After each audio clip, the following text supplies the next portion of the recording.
क्या राष्ट्रगीत वंदे मातरम को लेकर बॉलीवुड में एक बार फिर नया विवाद छिड़ गया है।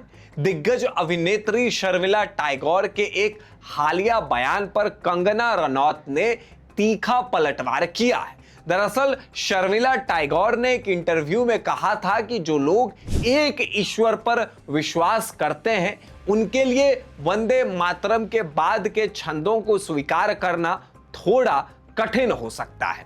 उन्होंने तर्क दिया था कि गीत के बाद वाले हिस्सों में दुर्गा, लक्ष्मी और सरस्वती जैसी हिंदू देवियों का उल्लेख है, इसलिए एकेश्वरवाद में यकीन रखने वाले के लिए वंदे काली या वंदे दुर्गा कहना आसान नहीं होगा। यानी शर्मिला टैगोर मुस्लिम समुदाय की तरफदारी कर रही थी। मेरा पॉइंट ऑफ व्यू है कि यहाँ पे काफ़ी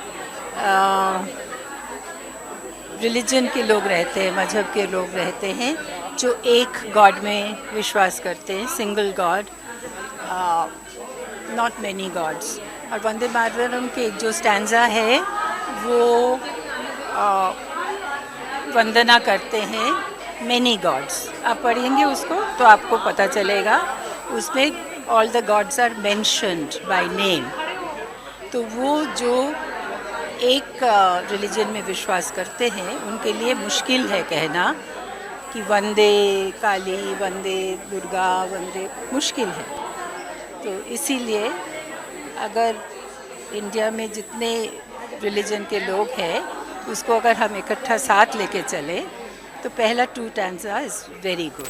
शर्मिला टैगोर के इस बयान के बाद विवाद बढ़ गया।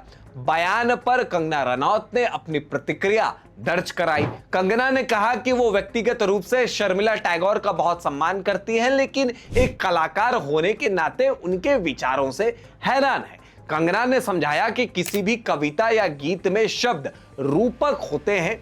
एक कवि अपनी कल्पना का इस्तेमाल सही प्रभाव डालने के लिए करता है। वंदे मातरम हमारे स्वतंत्रता संग्राम की आत्मा और प्रेरणा है। इसे केवल एक धार्मिक अभ्यास तक सीमित करके नहीं देखा जाना चाहिए। अपनी बात को मजबूती से रखने के लिए कंगना ने स्वामी विवेकानंद के विचारों का उदाहरण दिया। उन्होंने कहा कि जब स्वामी जी ने लोहे की हड्डियों और बिजली जैसी नसों वाले युवाओं की मांग की थी तो वो मौसम का हाल नहीं बता रहे थे, बल्कि देश के युवाओं में राष्ट्रीय शक्ति और ऊर्जा जगा रहे थे। ठीक उसी तरह कविता में शक्ति का मतलब केवल धार्मिक नहीं बल्कि सामर्थ्य और ताकत से होता है। कंगना ने अंत में सभी से अपील की कि लोगों को अब हिंदू मुस्लिम वाली सीमित सोच से बाहर निकलना चाहिए और एक दूसरे को अपनाना चाहिए। वैसे आपको बता दें कि बयानों को लेकर कंगना का विवाद बाबा रामदेव और एक्टर नसरुद्दीन शाह से भी